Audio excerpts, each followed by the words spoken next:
श्री ज्ञानदेव श्रीमंत श्री जगद्गुरु तुकाराम महाराज की। कौतुकाची सृष्टी कौतुकेची केले कष्टी, मोडे तरी भले खेळ फाके फाकिल्या कोल्हाळ। जाणण्यासाठी भय सामावले पोटी, तुका म्हणे चेता होणे ते तूच ऐता। मोडे तरी भले खेळ फाके फाकिल्या कोल्हाळ। श्रीमंत श्री जगद्गुरु तुकोबाराय या अभंगातून वेदांताचं सार प्रतिपादन करतात। वेदांताचं सार तुकोबारांचे काही अभंग वरून दिसायला इतके सरळ आहेत। भाषा मराठी आहे, अत्यंत सोपी भाषा आहे, पारिभाषिक शब्द नाही शास्त्रातले, पण अर्थाच्या दृष्टीनं जितकी आपण त्याच्यामध्ये बुडी मारावी तितकं त्याच्यातलं रहस्य लक्षात येतं। तुकोबारांचा गाथा खरं तर त्यांनी सांगावा, आपण सेवा करण्याची चेष्टा करतो, प्रयत्न करतो, पण तुकोबारांचा गाथा अगदी निसंदिग्धपणे तोच सांगू शकतो की चारीही वेदाचं ज्याचं अध्ययन झालेलं आहे आणि सगळी शास्त्र ज्याला ज्ञात आहेत, सांख्य, पूर्वमीमांसा, न्याय, आधुनिक, कारण प्रत्येक शास्त्रातला काही ना काही भाग अभंगामध्ये आलेला दिसतोय। हा अभंग सहज वाचायला किती सोपा आहे। कौतुकाची सृष्टी कौतुकेची केले कष्टी, मोडे तरी भले खेळ फाके फाकेल्या कोल्हाळ। जाणण्यासाठी भय सामावले पोटी, तुका म्हणे चेता होणे ते तूच ऐता। अख्खा वेदांत, करोडो वेदांताच्या ग्रंथामध्ये जे तत्वज्ञान, वेदांताची जी पंडित मंडळी आहे, विद्वान मंडळी आहे, त्यांनी व्यक्त केलेलं आहे, हे सगळं सार तुकोबारांनी या अभंगात व्यक्त केलेलं आहे।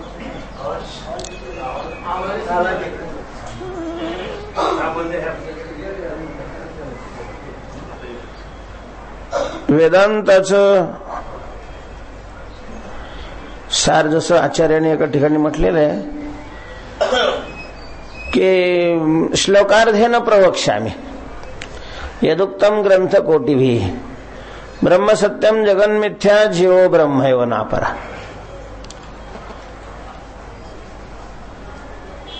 भाकरी खाल्ल्यानंतर पोट भरतं याविषयी वेदांताचं दुमत नसते, नाहीये। शास्त्रामध्ये विशेष रूपानं ज्या तत्वाचं प्रतिपादन केलेलं आहे ते 3 घटक आहेत। एक जगत, दुसरा जीव आणि तिसरा देव। सदा विचारयेत तस्मात् जगत जीव परात्मनः। जगताविषयी, देवाविषयी आणि जीवाविषयीचं मत हे सगळ्यापेक्षा वेदांताचं आगळं वेगळं आहे। जगत सगळ्यांनीच मानलेलं आहे। प्रत्यक्ष प्रमाणाने जी वस्तू ज्ञात होते ती वस्तू इच्छा असो वा नसो ती मानावीच लागते। जगत सगळ्यांनी मानलेलं आहे, फक्त ते कसं आहे या बाबतीत प्रत्येकात मतभेद आहेत। सगळ्यात मोठं आश्चर्य आहे मला हे जगत। कधी सुरुवात झाली या जगताला, कुणी सुरुवात केली या जगताची,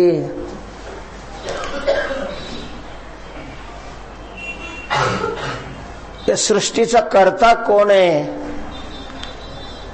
कोणत्या मूलभूत द्रव्यापासून हे जगत निर्माण केलेलं आहे, या विषयीचे प्रश्न आज तागायत शोधले जात आहेत. आपापल्या परीने त्याची उत्तरं देण्याचा प्रयत्न केला जातो, पण अजूनही त्या बाबतीत निसंदिग्ध अशा प्रकारचा कुठलाही सिद्धांत कोणी मांडू शकत नाही, मांडला नाही. प्रत्येकाने आपापल्या परीने त्याची संगती वेगवेगळी लावण्याचा प्रयत्न केलेला आहे. काहींनी स्वभाववादाच्या दृष्टीने त्याची संगती लावली, काहींनी आरंभवादाच्या दृष्टीने त्याची संगती लावली, काहींनी परिणामवादाच्या दृष्टीने त्याची संगती लावलेली आहे, काहींनी विवर्तवादाच्या दृष्टीने त्याची संगती लावण्याचा प्रयत्न केलेला आहे. विवर्तवादामध्ये सृष्टी दृष्टीवाद आहे, दृष्टी सृष्टीवाद आहे, कल्पनावाद आहे. प्रत्येकाने आपापल्या परीने जगताविषयीचं मत व्यक्त केलेलं आहे. संतांनी तुकोबारायांच्या गाथेत जर आपण पाहिलं या जगताविषयी, तुकोबारायांचं काय म्हणणं आहे. बरंच तुकाराम महाराजांनी जवळजवळ प्रत्येक मताला स्पर्श केलेला दिसतोय, स्वभाववाद सोडला तर. एका ठिकाणी असं म्हटलेलं आहे की ज्याने हे विश्व निर्मिले, याच्यात आरंभवाद आहे. परमात्मा हा या जगाचा कर्ता आहे, म्हणजेच निमित्त कारण आहे. तर एका ठिकाणी म्हटलेलं आहे जयापासून सकळ महिमंडळे झाले. आता निर्मिले आणि झाले याच्यामध्ये फरक आहे. झाले म्हटलं की परिणामवाद आला, केलं म्हटलं की आरंभवाद आला. तर तिसऱ्या ठिकाणी म्हणतात रज्जू सर्पाकार भासयले, जगडंबर भासयले, जगडंबर झाले आणि जगडंबर केले. केले आरंभवादामध्ये आहे, झाले परिणामवादामध्ये आहे, आणि भासलं हे विवर्तवादामध्ये येतं. का निर्माण झालं हे जगत, का निर्माण केलं जगत, याविषयी वेदाचं आणि संतांचं सारखंच मत येतं. वेदामध्ये असं म्हटलेलं आहे एकाकी न रमते. पूर्वी सत एकमेव अशा प्रकारचं सत्तत्व होतं. सदैव सौम्य इदमग्रे आसीत. आणि मग त्याला एकट्याला कर्मेना गेलं, आणि म्हणून बहुत्वाने आपण असावं अशा प्रकारचा त्यांनी संकल्प केला, आणि त्या संकल्पाप्रमाणे हे जगत निर्माण झालेलं आहे. संकल्प संतांनी बहुतेक ठिकाणी अशीच संगती लावली आहे. त्याचा संकल्पची झाला त्या प्रसवताव, त्याचा संकल्पची, त्याचा ईश्वराचा संकल्प त्या जगताला जन्म देता झाला. एकले नकंठेची मनोनिया याने केली निर्माण 14 भुवने. एकी एकपणाचा घेऊन या त्रास. तर एकट्याला कर्मेना गेलं, आणि मग करमण्याकरता बहु व्हावं अशा प्रकारचा त्यांनी संकल्प केला, आणि एकत्वाला धक्का न लागता एकाच अशा प्रकारच्या तत्वामध्ये काल्पनिक अनेकत्व निर्माण केलं. अशा प्रकारची संगती वेदांनीही लावलेली आहे, संतांनीही लावलेली आहे. तुकोबाराय त्याच्या अभंगातून सांगतात की कौतुकाची सृष्टी. या सृष्टीला मूळ काय आहे? कौतुक. भगवंतानी सहज म्हणून कौतुकाने तयार केलेला खेळ आहे. खेळ ही सृष्टी म्हणजे देवाचा एक प्रकारे काय आहे? खेळ आहे. आपला खंडोबा झाला तो भाग वेगळा, त्याचा झाला खेळ आणि आपला काय झालेला आहे, खंडोबा झाला. खंडोबा सहज खेळावं म्हणून त्यांनी हे सृष्टी निर्माण केलेली आहे. आणि म्हणून खेळासारखंच सृष्टीमध्ये आहे महाराज. तसं जर आपण बारीक दृष्टीने या सृष्टीकडे पाहिलं तर या सृष्टीतली प्रत्येक व्यक्ती हे खेळातलं एक पार्टच असते. आणि त्यामुळं या सृष्टीमध्ये व्यक्ती जरी जात असल्या तरी खेळ नाही बंद पडत. त्या व्यक्तीचं काम करणारी दुसरी व्यक्ती तयारच राहते. एक प्रवचनकार मेला का दुसरा प्रवचनकार तयार होतो, एक श्रोता मेला का दुसरा श्रोता तयार होतो, एक खिसे कापणारा मेला का दुसरा खिसे कापणारा तयार होतो, एक मिस्त्री मेला का दुसरा मिस्त्री तयार होतो, एक कारागीर गेला का दुसरा कारागीर तयार होतो, एक कीर्तनकार मेला का दुसरा कीर्तनकार तयार होतो. म्हणजे असं सृष्टीमध्ये बंद काहीच पडत नाही. प्रवाह रूपाने या सृष्टीला नित्यच मांडलेलं आहे.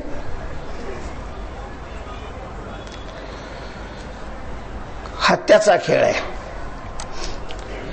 सहज कौतुकामणी म्हणून केलेला खेळ आहे. कधी कधी लहान लहान मुलं एकत्र आली आता त्यांचा वेळ जात नाही, कारण त्यांच्यावर काही जबाबदारी नसते.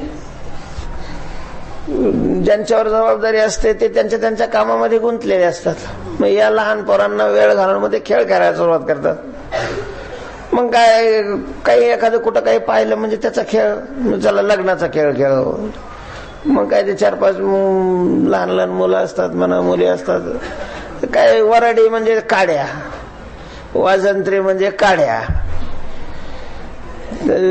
आचारी म्हणजे काड्या, भांडे सुद्धा काड्या, सगळंच काड्याचं राहतं. फक्त त्यांनी त्याला नाव दिलेलं असतं, हे वराडी, हे वाजंत्री, हे आचारी, हे मंडप, हे असं, हे तसं. आणि मग चालतो त्यांचा खेळ. खरं काही नसतं पण त्यांचा वेळ जातो हे तर खरंच आहे ना. त्या खेळामध्ये त्या एवढ्या रंगून जातात की कधी कधी मोठ्या माणसाची कामं संपल्यानंतर त्यांना धरून उठवावं लागतं तिथून. बस झाला तर हा तुमचा खेळ. त्या काड्या गोळा करून फेकून द्यावा लागतात. तेव्हा मग ते नाविलाजाने लहान मुलं काय होतात, त्या खेळापासून बाजूला होतात. बुद्धिबळाचा खेळ असतो महाराज. ज्यांना खेळण्याची सवय आहे ती बुद्धिबळ खेळताना जर कुणी जरी आला जवळ, कुणी जरी आला जवळ, नाविलाज म्हणून गप बसावं लागतं माणसाला. पण त्याच्या मनातून असं वाटतं की याला उचलावं आणि असं बाहेर फेकून द्यावं खिडकीतून. कारण वृत्ती त्यावेळेला त्या खेळामध्ये काय झालेली असते, अशी एकाग्र झालेली असते. आणि एकाग्र झालेल्या वृत्तीला जर कोणी विक्षिप्त करण्याचा प्रयत्न केला तर ते सहन नाही होत. पण त्याच्यात काय असतं, याचा घोडा मारला, त्याची प्यादी मारली, त्याचा हत्ती उडवला, तिचा हत्ती नसतो, घोडा नसतो, काहीच नसतं, केवढ्या राहतात. ते समोर खरं असो वा नसो, पण याचं मनोरंजन होतं, याचा वेळ जातो, हे तितकंच खरं. तसं भगवंतांनी स्वतःचं मनोरंजन करण्याकरता, स्वतःचा उदासपणा घालवण्याकरता, म्हणजेच करमणुकीकरता कौतुकाने निर्माण केलेली हे काय आहे, सृष्टी आहे. कौतुकाची सृष्टी, हे कौतुक आहे देवाचं, हे कौतुक आहे. अर्थात याच्यामध्ये वास्तवाचा काही संबंध नाहीये. सृष्टीकडे पाहत असताना वास्तव म्हणून पाहिलं का मग त्याला दुःख भोगावं लागतं. कौतुकाची सृष्टी. आता सृष्टीत जर कौतुकाची आहे, अवास्तव अशा प्रकारची आहे, काल्पनिक आहे, मानलेली आहे,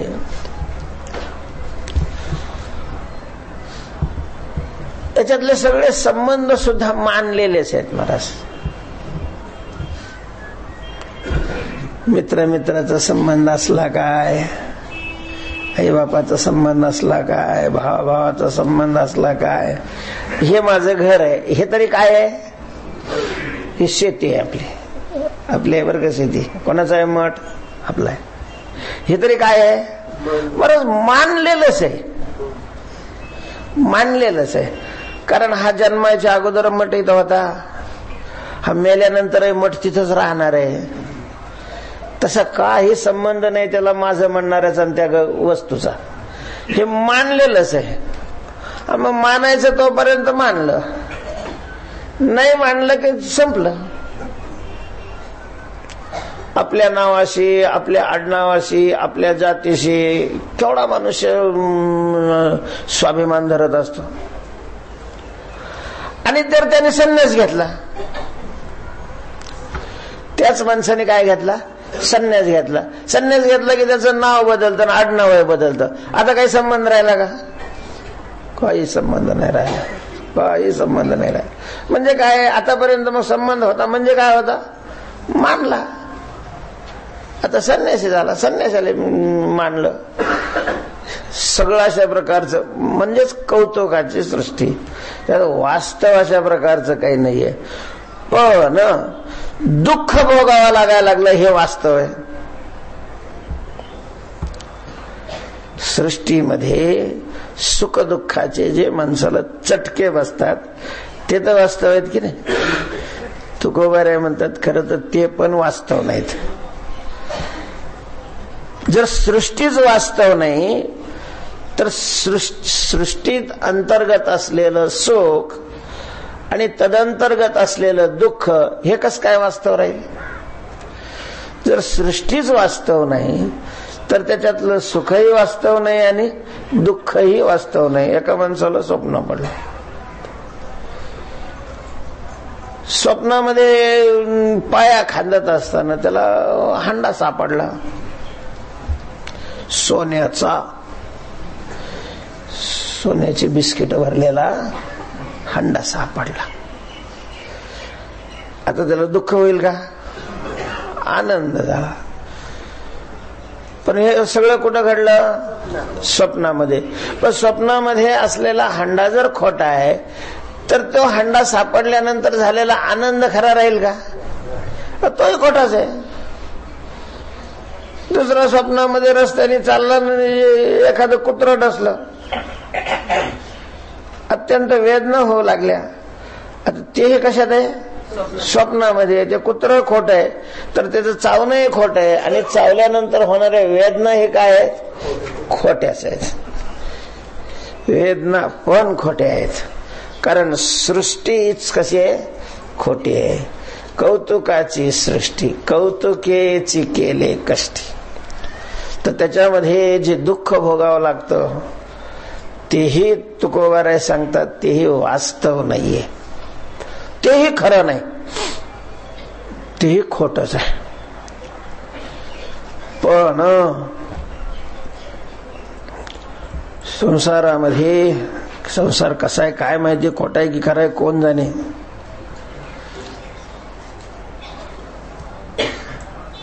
सुखात किती काही दिवस गेले तर माणसाला लक्षात नाही राहत. पण दुःखाचा एक दिवस सुद्धा कल्पासारखा होतो. सुखाची हा दिवस कोडी गणी जातो का? अमृता ते सातवा कडी लागो का अनघडी. तर किती काही दिवस गेले काही माणसाला लक्षात नाही येत. पण दुःखाचा एखादा दिवस सुद्धा सुखाच्या करोडो दिवसावर साम्राज्य प्रस्थापित करतो.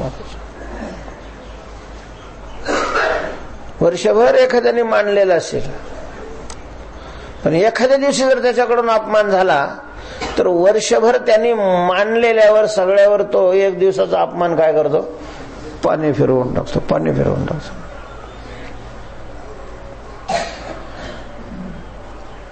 खरं तर वर्षातून हा एक दिवस वजा व्हायला पाहिजे. एका दिवसातून वर्ष वजा जातं.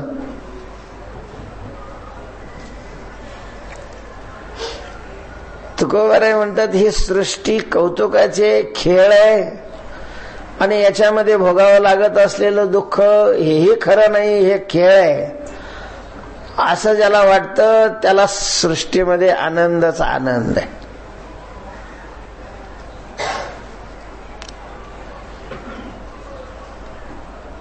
ज्याला हा खेळ वाटतो,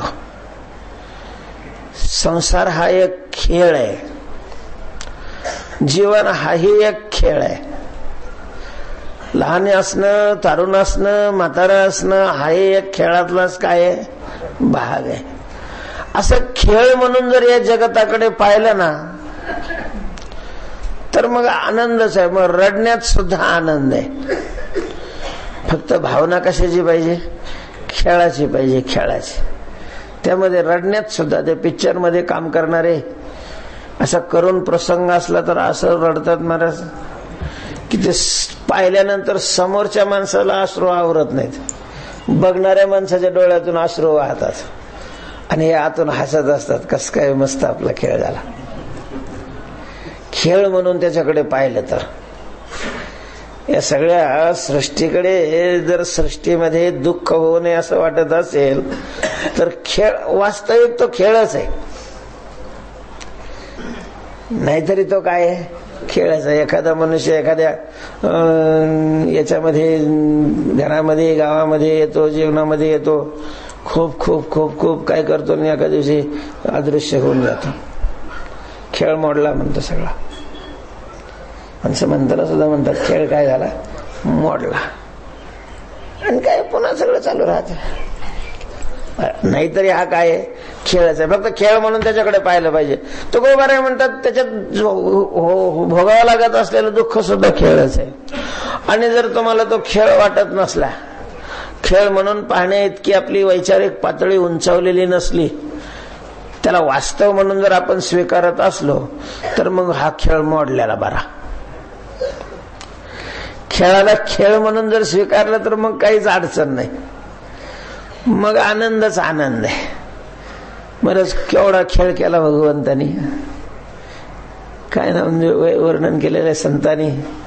यादवाचा पोर एक गोप्या भला, बहुतची खेळ खेळला रे. काय खेळला महाराज. यादवाचा पोर एक गोप्या, काय खेळा काय खेळला महाराज. बहुतची खेळ खेळला रे. किती खेळ. अगदी चोऱ्या करल्या केल्यापासून ते गीता सांगण्यापर्यंतचे खेळ खेळला.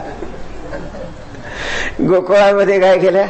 चोऱ्या काय केल्या, खोड्या काय केल्या, चिमटे काय घेतले, गोपींना त्रास काय दिला, ते पासून ते लगे वेदाचं सारभूत असणारी श्री भगवान वाच शोचानन शोचस्तम प्रज्ञावादंश भाषसे अशा प्रकारची गीता काय सांगितली. स्वतः काय मारलं, दुसऱ्यात भांडणं काय लावून दिली. किती जणांनी शाप दिले महाराज त्याला कौरव पांडवाच्या युद्धामध्ये. कारण सगळ्याला वाटत होतं की यांनी जर आवरलं असतं तर युद्ध झालं नसतं, यांनी जर आवरलं असतं तर युद्ध झालं नसतं. पण यालाच ते युद्ध होऊ द्यायचं होतं. युद्ध होणं हे काळाची काय होती? गरज अशा प्रकारची होती. त्याला भूमीचा भार कमी करायचं होतं, संपवायचं होतं. केवढे खेळ खेळला. आणि पुन्हा शांतीदूत म्हणून काय गेला, आपण शस्त्र हातात घेणार नाही, हे काय नाटकं किती केली. काय नाही महाराज, काय नाही. ते एकुलता एक बादशाह होता. सुभद्रा एकटीच बहीण होती आणि त्याला एकटंच पोरग. ते मेलेले समोर. सुभद्रा रडते, सगळे पांडव रडतात. याला काय नाही, तेवढ्या पुरतं आपलं हो हो हो करायचं. काही फरक नाही, काही नाही. बरं, ज्याने 12 वर्ष पूर्वी मेलेला पोरगा गुरुचा आनंद दिला, त्याला आताच तर पडलेला होता तो. त्याला जिवंत करणं काय अशक्य होतं तसं. त्याला काहीच घेणं नाही, त्याला त्याचा शोक नाही, ममत्व नाही, काही नाही, काहीच नाहीये. तो त्याच्याकडे खेळ म्हणूनच पाहतो. तेव्हा दुःख ही एक खेळ आहे, दुःख ही खरं नाही, दुःख ही खोट आहे असं म्हणून जर दुःखाकडे पाहिलं ना तर मग तसं विचार केला ना आपण, जर जगामध्ये दुःख नसतं, उपकार आहे महाराज दुःखाचे जगावर. जगात जर दुःख नसतं तर जगण्याचं स्वारस्यच नसतं झालं असतं. जगामध्ये जर दुःख नसतं तर जगण्यातला आनंदच संपून गेला असता.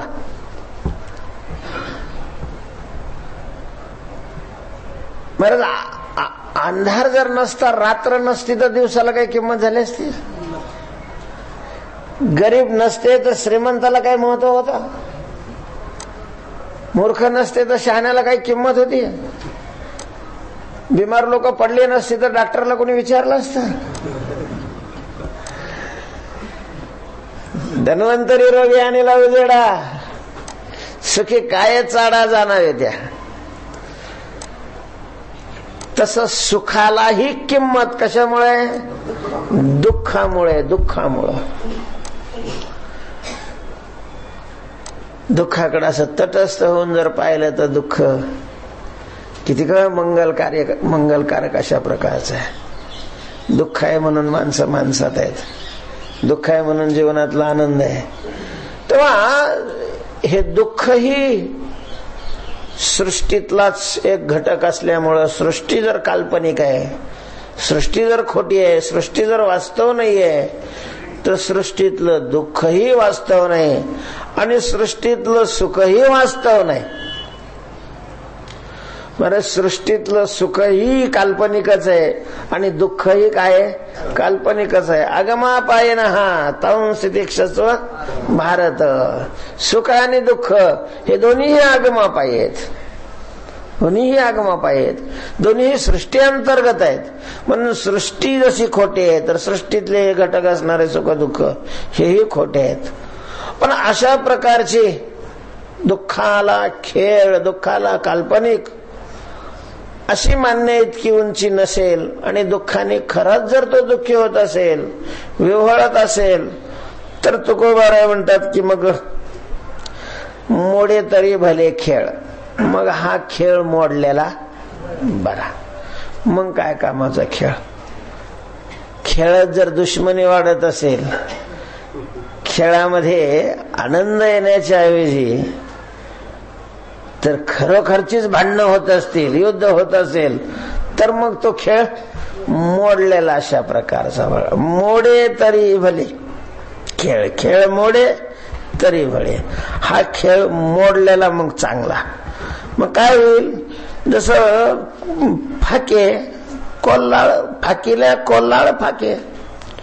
खेळच नाही तर मग आपापल्या घरी जातील. आणि मग जो एकत्र आल्यामुळं कोल्हाळ झालेला होता, जे धिंगाणा अशा प्रकारचा होता, जी आरडाओरड होती, ती आरडाओरड आपोआपच काय होऊन जाईल? बंद अशा प्रकारचे होऊन जाईल, बंद होईल. कौतुकाची सृष्टी कौतुकेची केले कष्टी, मोडे तरी भले खेळ, फाके फाकेल्या कोल्हाळ. या मृत्यूची भीती, चिंतेची भीती, दुःखाची भीती हे कशामुळे? तर जाणण्यास भय सामावले पोटी. जाणण्यासाठी अयथार्थ ज्ञानामुळं, अर्थात वृत्ती ज्ञानामुळं, भेद ज्ञानामुळं, यथार्थ ज्ञान दृष्टीत नंतर जर सृष्टीकडे पाहत असताना अनंत रूपे अनंत वेशे देखिले म्या त्याशी, अशी नजर सगळ्याला प्राप्त झाली असती. एका जनार्दनी एकपणे उभा, चैतन्याची शोभा शोभत असे. हे सगळं जगत म्हणजे चैतन्याची काय आहे? शोभा आहे. अशा प्रकारची दृष्टी जर प्राप्त झाली असती तर अवघेची त्रैलोक्य आनंदाची. त्रैलोक्यामध्ये आनंदाशिवाय दुसरं काहीच मिळालं नसतं, नुसता आनंद उपभोगायला मिळाला असता. महाराज, ज्यांना ही नजर प्राप्त झालेली आहे त्यांना आनंदच आनंद आहे.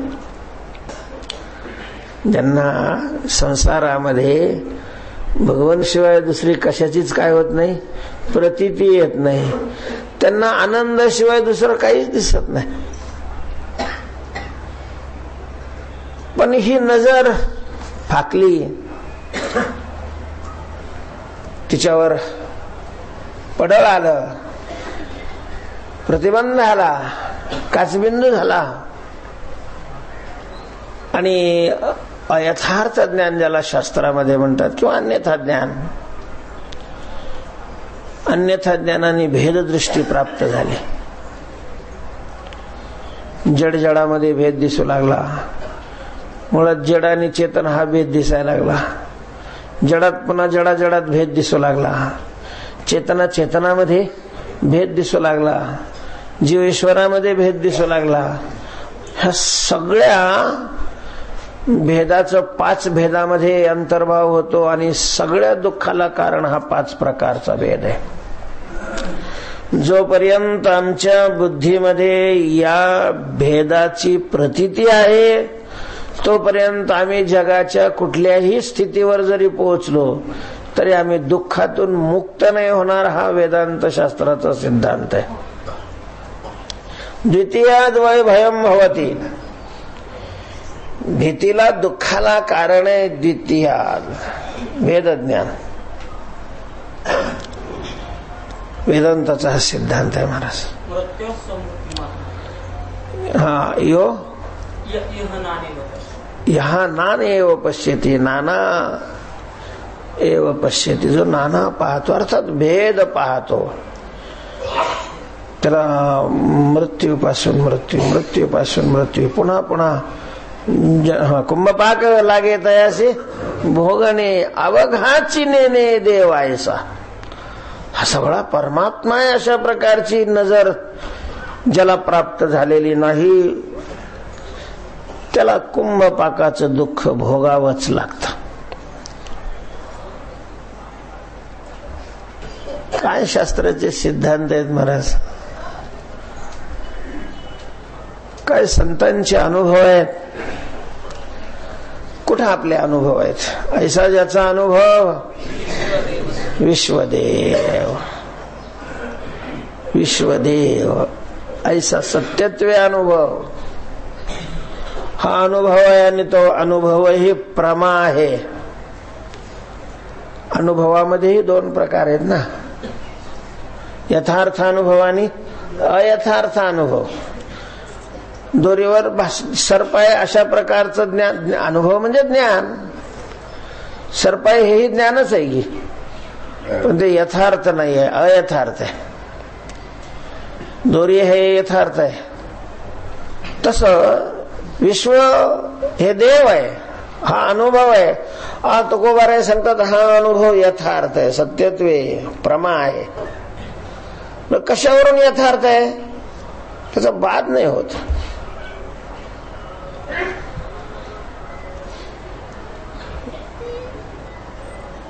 ज्याचा बाद होतो ते यथार्थ नाही, त्याला अयथार्थ म्हणतात, त्याला भ्रम अशा प्रकारचं म्हणतात. याचा बाद नाही होत.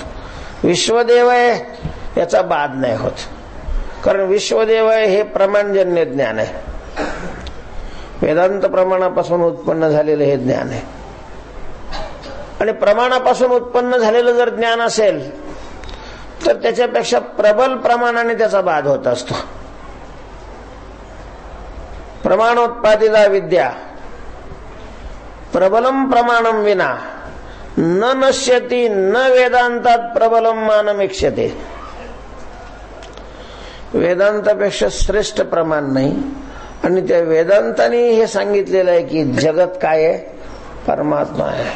सर्वम खलविदम ब्रह्म, हा परमात्मा आहे. हा परमात्मा अशा प्रकारचा हे यथार्थ ज्ञान आहे. आणि मग हे जगत आहे, जगतामध्ये भेद आहे. हा पदार्थ वेगळा, तो पदार्थ वेगळा, तो पदार्थ वेगळा, तो पदार्थ वेगळा.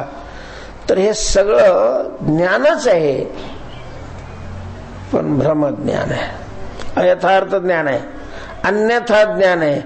आणि हे ज्ञानच आमच्या दुःखाला कारण आहे.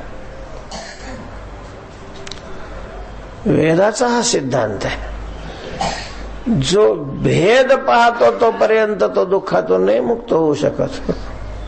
मग त्याने पैसा कमावला नाही, तो पैशावर नुसतं लोळत जरी असला, भाकरी खाण्याच्या ऐवजी त्याने सोनच खायला सुरुवात केली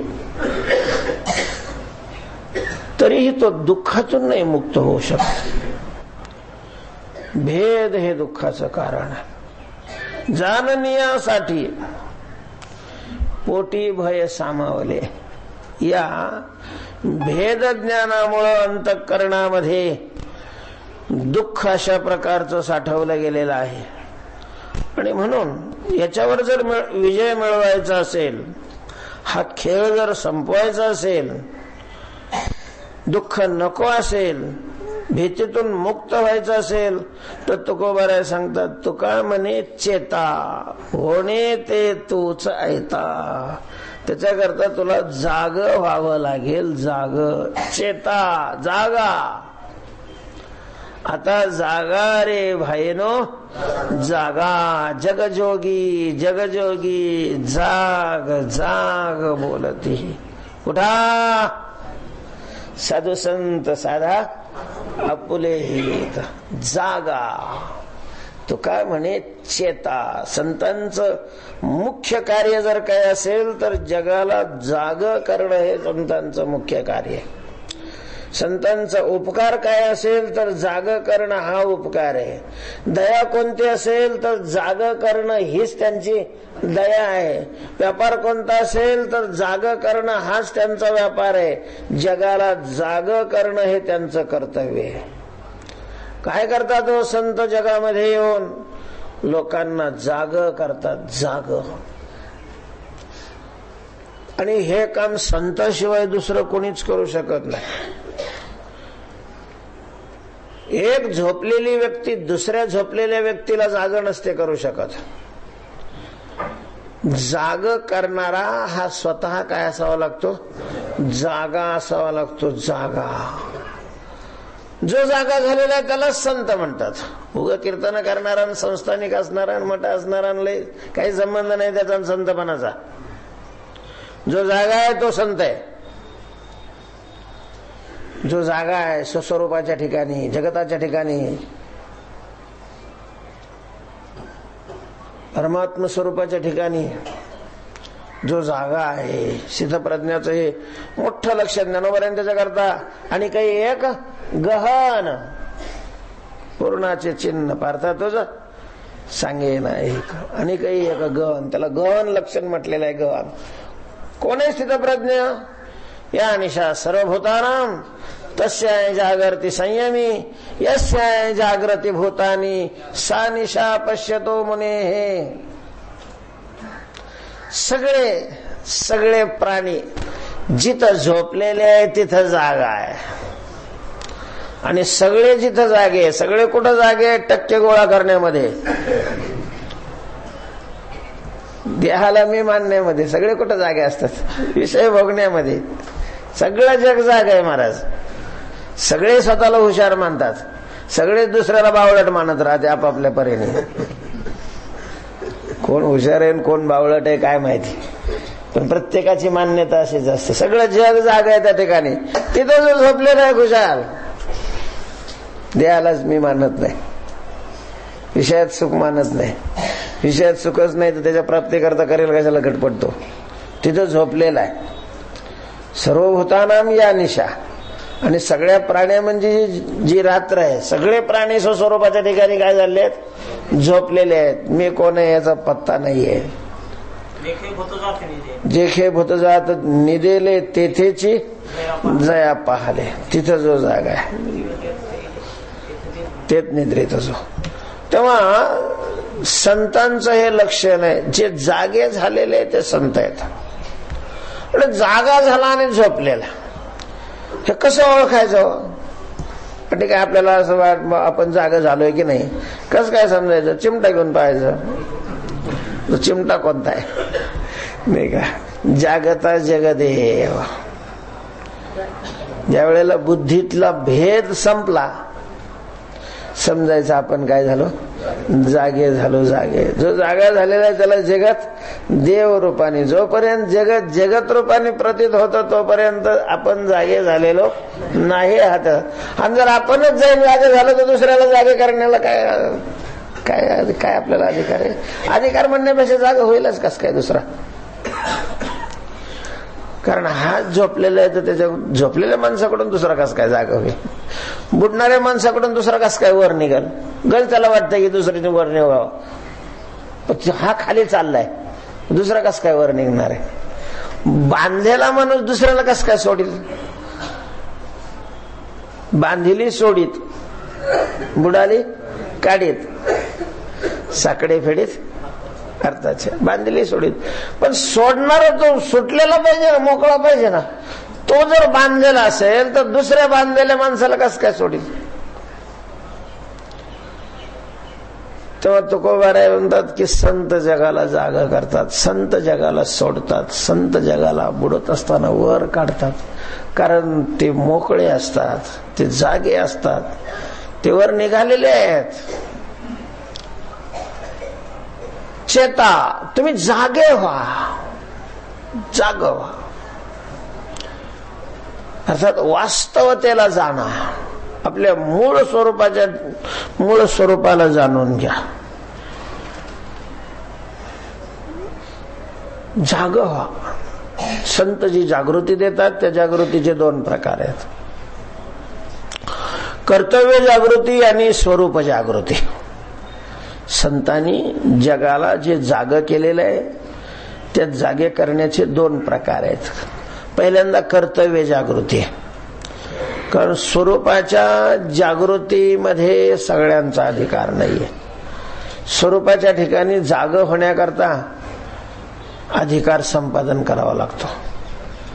अनधिकारी स्वस्वरूपाच्या ठिकाणी जागा नाही होऊ शकत. झोपेचे दोन प्रकार असतात.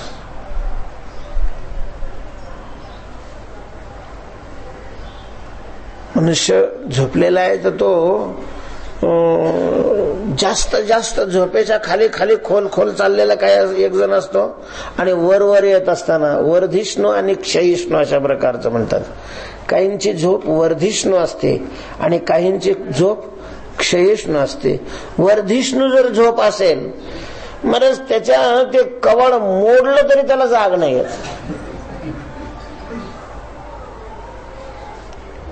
नुसते हाका मारल्यावर तर तो उठत नाही, याच्यात आश्चर्य नाही. त्याचा दरवाजा मोडून जरी मध्ये गेला, हंडाबरोबर पाणी जरी त्याच्या अंगावर ओतलं तरी तो काय होत नाही, जागा नाही. त्याची झोप वर्धिष्णू आहे, खाली चाललेला आहे. जाग होणं या शब्दाचा अर्थ स्वस्वरूपाचं ज्ञान होणं, आणि स्वस्वरूपाच्या ज्ञानाकरता अथाह तो ब्रह्म जिज्ञासा. विचाराने ते ज्ञान होतं आणि विचार करण्याकरता अधिकार लागतो.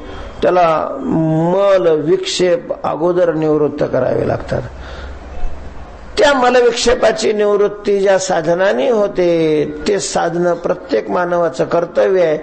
त्या कर्तव्याची जाण देणं याला कर्तव्य जागृती म्हणतात. म्हणून संतांच्या ग्रंथामध्ये दोन्ही प्रकारच्या जागृती दिलेल्या दिसतात. त्यामध्ये स्वरूप जागृती थोड्या ठिकाणी दिलेली आहे आणि कर्तव्य जागृती जास्त ठिकाणी. कारण कर्तव्यातच जागे न झालेले जास्त भरणा आहे. कर्तव्य पूर्ण केलेले आहे आणि स्वरूपाच्या दृष्टीने झोपलेले असा चांगदेव एखादाच आहे. वांगदेवच जास्त आहेत आणि तिथं चांगदेव 65 अमृतानुभव काहीच कामाचा नाही. ज्याचा मलच गेलेला नाही, ज्याचा विक्षेपच गेलेला नाही, त्याला काय करणार आहे चांगदेव 65 आणि अमृतानुभव? त्याला काय करणार आहे वेदाचं महावाक्य? म्हणजे ज्याच्या अंतःकरणातले विकार गेलेले नाही, द्वेष, मत्सर, लोभ, क्रोध असे एवढे जबरदस्त भरलेले असतात, त्याने सगळा वेदांत कोळून बी जरी प्याला विचारसागर काय ना अद्वैत सिद्धी काय परिणाम होणार आहे त्याच्या चित्तावर? कारण तो त्याचा काय नाही, अधिकारीच नाही. आणि मग ज्याला ज्याच्यात अधिकारी नाही त्याला ते साधन करता येत नाही असं नाही, त्याला त्या साधनाचं फल मिळत नाही. साधन करणं वेगळं आणि साधनाचं फल मिळणं वेगळं. साधन करता येतं काय? मंडपात, लग्न मंडपात काय दुसऱ्याला जाता येत नाही का? सगळे जातात. मंडपामध्ये सगळे जातात ना, वधूवरही असतात आणि वराडी असतात. मंगळाष्टक सगळ्याच्याच कानावर पडतात. अक्षता सुद्धा बऱ्याच लोकांच्या डोक्यावर पडतात. म्हणून लग्न सगळ्याचे झाले असं नाही होत. वधूवराचंच लग्न होतं, कारण अधिकारी होऊन ते तिथे गेलेले आहेत. फलाकरता अधिकार अतिशय महत्वाचा आहे. साधू संतांनी भक्तीचा विशेष रूपाने प्रचार केला, याचा अर्थ ज्ञानाशिवाय मोक्ष नाही हे त्यांना माहित नव्हतं असं थोडी आहे. तू 1.5 पुस्तक शिकून तुला माहिती कळायला लागलं की ज्ञानादेव तू कैवल्यम. ज्यांच्या बोलण्यात वेद बाहेर पडतात त्यांना हे माहिती नाही. पण जर याचा मलच गेलेला नसेल, याचा मल गेलेला नसेल, एखादा खिळा रस्त्यावर पडला तो सुद्धा उचलून खिशात घालावा वाटतो, एवढा ज्याचा लोभ ज्याच्या चित्तामध्ये, अशा माणसाला ज्ञानाचा त्या विचाराचा किती उपयोग होतो. म्हणून कर्तव्य जागृती अर्थात मलविक्षेपाची निवृत्ती करणार निष्काम कर्म, निष्काम भक्ती, या भक्ती करण्यामध्ये कर्म करण्यामध्ये प्रवृत्त करणारे संतांचं वाङ्मय अधिक आहे.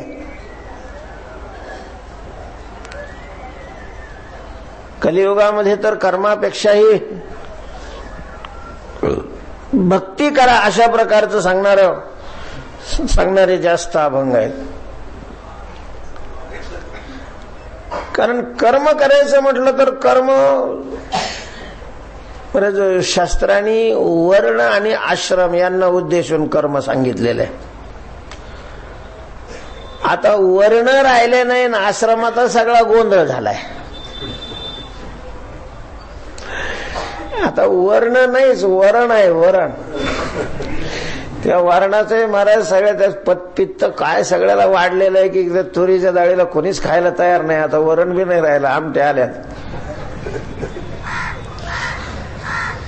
काय करणार? परिस्थिती त्याप्रमाणे आचरण करण्याकरता अनुकूल नाही. जेवढं शक्य होईल तेवढं प्रत्येकाने आपापलं करावं, ज्या आश्रमामध्ये ज्या वर्णामध्ये. पण परिस्थिती अशी विचित्र आहे, प्रतिकूल आहे. आणि मग जर होतच नसेल तर त्याला ते साधन सांगण्यात काय अर्थ आहे? संतांनी का नाही सांगितलं कर्मावर विशेष भर का नाही दिला? जे घडतच नाही ते सांगून काय फायदा आहे? कर्मधर्म नव्हती सांग. म्हणून ज्या कालामध्ये जे घडणं शक्य आहे त्या कालामध्ये त्याच्यावर जोर दिलेला आहे. अर्थात चेता या शब्दाचा अर्थ जाग व्हा, आणि जाग केलेलं आहे ते 2 दृष्टीनं कर्तव्य जागृती आहे. म्हणून संतांचं तुकोबारायांचं प्राधान्यत्वाने हे म्हणणं आहे की मानवानी पहिलं त्याचं कर्तव्य आहे, ज्याने हा जीव दिला दान तयाचे करीन चिंतन, भगवंताची भक्ती करावी. सकळ धर्माचे कारण नामस्मरण हरी कीर्तन, निज धर्म हा चोकडा नाम उच्चारू घडघडा. भगवंताचं नाम घेऊन चित्त शुद्ध करणं अत्यंत गरजेचं आहे. आणि चित्त शुद्ध झाल्यानंतर मग आवरण निवृत्ती करता विचार ज्ञान याची आवश्यकता आहे. तेव्हा तुका म्हणे चेता, तुम्ही जाग व्हा. आणि जे झाल्यानंतर हे सगळं दुःख निवृत्त होणार आहे, हा सगळा कोल्हाळ बंद होणार आहे. ते दुसरं तिसरं काही नाही, आपलं वास्तव जे स्वरूप आहे त्या वास्तव स्वरूपाची प्राप्ती झाली का सगळा कोल्हाळ संपला. होणे ते तूची ऐता, जे व्हायचंय ते मुळात तू आहेच, जे मिळवायचंय ते आपण स्वतःच आहे. आपल्या जी अपेक्षा आहे त्या अपेक्षा दुसरीकडून प्राप्त करायची असं नाही. मूळ आपलं जे स्वरूप आहे त्या स्वरूपाची प्राप्ती होणं म्हणजेच अपेक्षा पूर्ण करणे. मला आपल्याला अपेक्षा असते दुःख नसावं, मुळात आपल्या स्वरूपाच्या ठिकाणी दुःखच नाहीये. आपलं जे वास्तव स्वरूप आहे त्या वास्तव स्वरूपाच्या दृष्टीनं दुःख नावाची वस्तूच नाही. वास्तव स्वरूप एवढं मोठं आहे की त्याच्यापेक्षा जगात दुसरं कुणीच मोठं नाही. वास्तव स्वरूप आहे हे स्वतंत्र आहे, शुद्ध बुद्ध नित्य मुक्त अशा प्रकारचं जे वास्तव स्वरूप आहे ते त्या वास्तव स्वरूपाच्या अशा प्रकारची अनुभूती येणं हेच साध्य आहे, हे प्रयोजन आहे. तो का म्हणे चेता. आणि त्याच्याकरता फक्त काय व्हावं लागतं? जाग व्हावं लागतं. जाग. बरंच ते जाग होणं किती कठीण आहे. एकतर ती जागृती प्राप्त करून घेण्याकरता अधिकार संपादन करावा लागतो, आणि अधिकारी होण्याकरता अगोदर या कर्तव्याच्या ठिकाणी जागा होऊन हे सगळं कर्तव्य पूर्ण करावं लागतं. तो का म्हणे चेता होणे ते तूच ऐता, मोडे तरी भले खेळ. तेव्हा तुकोबारे म्हणतात हा खेळ मोडला तर चांगला आहे. आणि तो कशाने मोडल? चेता. आपल्या स्वरूपाच्या ठिकाणी जागा झालं की हा खेळ आपापच मोडून जातो, सगळंच मोडून जातं, काहीच राहत नाहीये. विद्यते हृदय ग्रंथी छिद्यन्ते सर्व संशया क्षयन्ते चास्य कर्मानी जवळवरी अर्जुना तो बोध भेटे ना मना तवची या साधना भजावे लागे. तेव्हा मोडे तरी भले खेळ फाके फाकेल्या कोल्हाळ. पुंडलिक वरदा हरी विठ्ठल माऊली ज्ञानेश्वर महाराज की. विठ्ठल विठ्ठल विठ्ठल विठ्ठल विठ्ठल विठ्ठल.